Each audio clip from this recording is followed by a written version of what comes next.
It's the political season. No, not really, but it's the kind of the pregame show of the political season. There are races for both the Democratic and Republican nominations for governor, lieutenant governor, and of course, attorney general.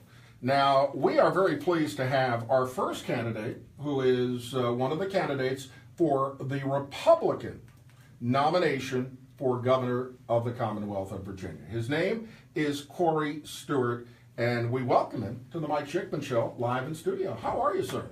Not too bad, Mike. Just entering the last few weeks of the campaign, and pretty excited. This is, and it's so hard amid all of the noise of what's going on nationally. We are so close to D.C. You, of course, up in Prince William. You live there in the shadows. But there's so much, let's call it garbage, traffic, whatever, that I don't know if the general public is locking into this gubernatorial race yet. Well, I think that's true. I think that a lot of people, don't even know there is a governor's primary on June 13th. And I think a lot of people will tune in after Memorial Day, and that's where we expect the most attention will be focused. The probably best-known candidate is the man who ran against Terry McAuliffe and lost last time around, Ed Gillespie. Your thoughts on Mr. Gillespie and his candidacy? Look, he's a nice guy, but he lost. And he lost, Ed lost in the biggest Republican tied year in 20 years.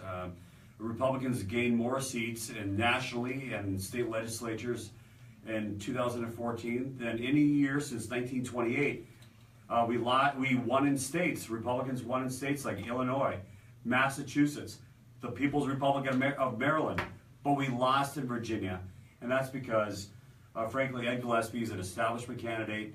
He doesn't get people excited.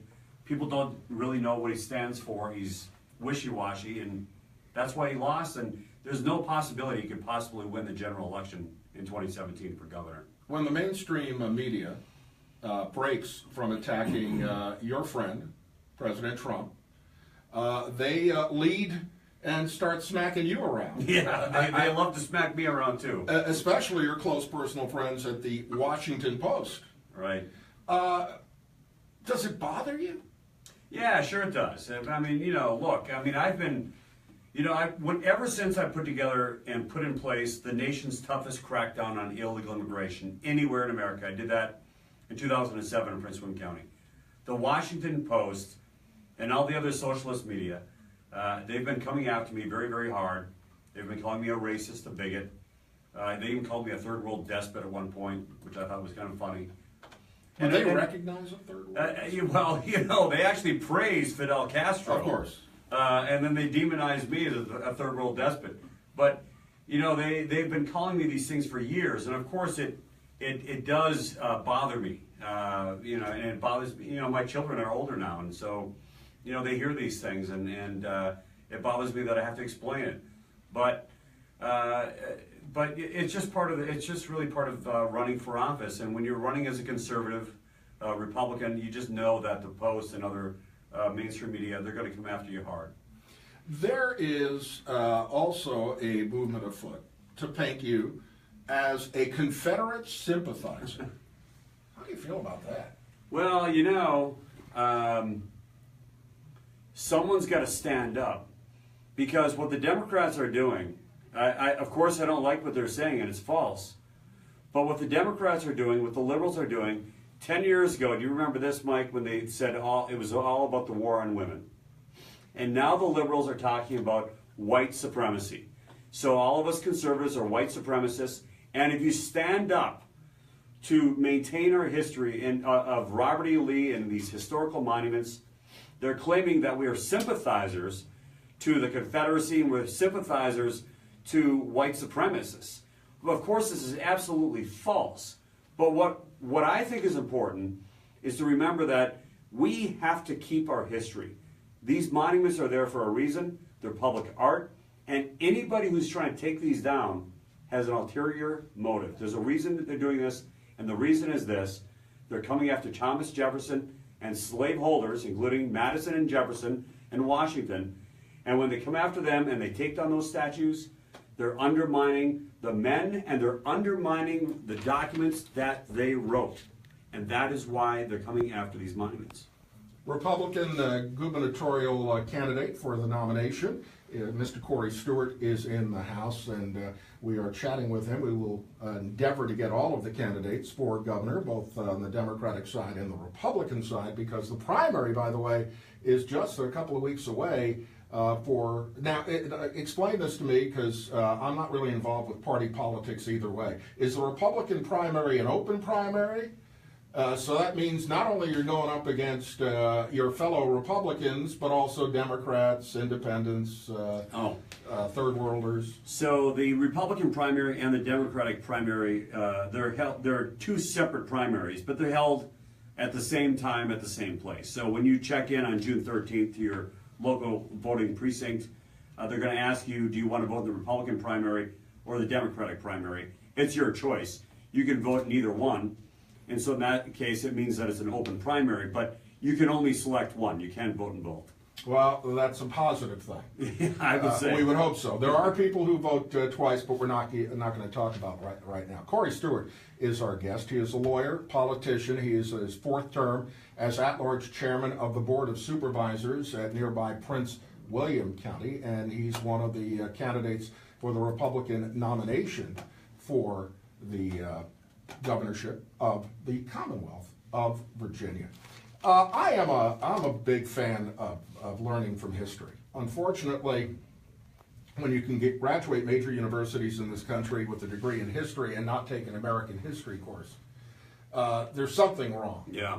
Have we dropped the ball as a nation in teaching our young people American history? We certainly have. And this is a long-term problem. It's going to be very hard for America and Virginia to recover from this. Because if you don't have respect for the founders, if you don't have respect for our history, then you're not going to have respect for the founding documents of that nation, including the Constitution of the United States. You know, in 8th grade in Virginia and in 4th grade, students learn about the history of Virginia. And they did so in the 1950s, the 1960s, and going all the way back. I have a copy of the textbook from the 1950s. And it shows Virginia history in a very positive light, which it should. We have some of the greatest heroes. We have the greatest heroes in American history from Virginia. And now we're teaching our children in our schools to hate Virginia history. We're teaching Virginia children to hate ourselves and our heritage and our history. And I think that's wrong. And what it comes out as, when these children go up and then they're in college, they do things like burn the American flag, try to tear down monuments and statues.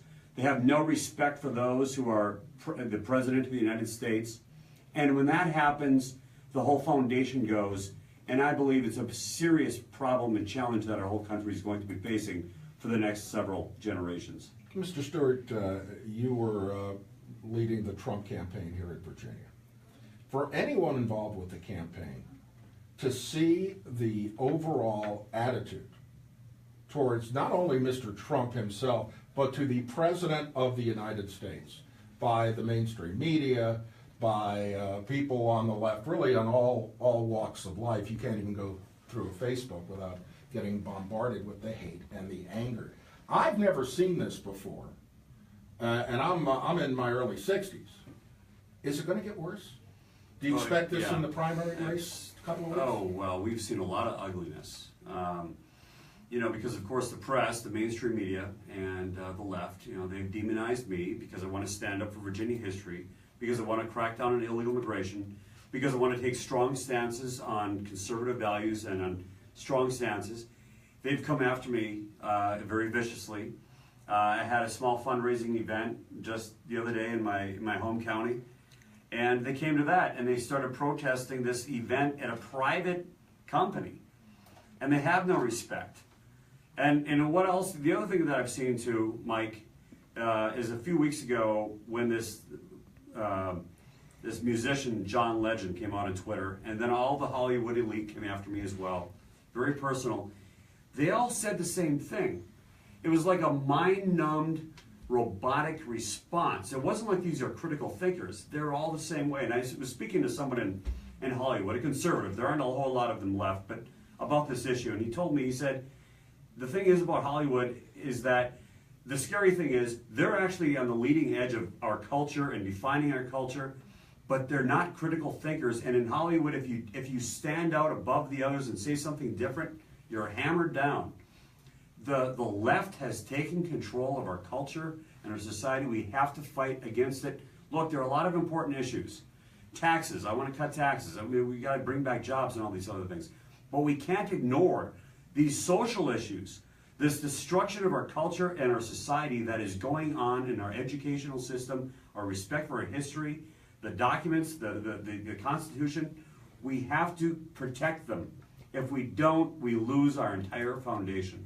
You know, this is such a tough state now. When I first came to the Virginia 35 years ago, this was a red state.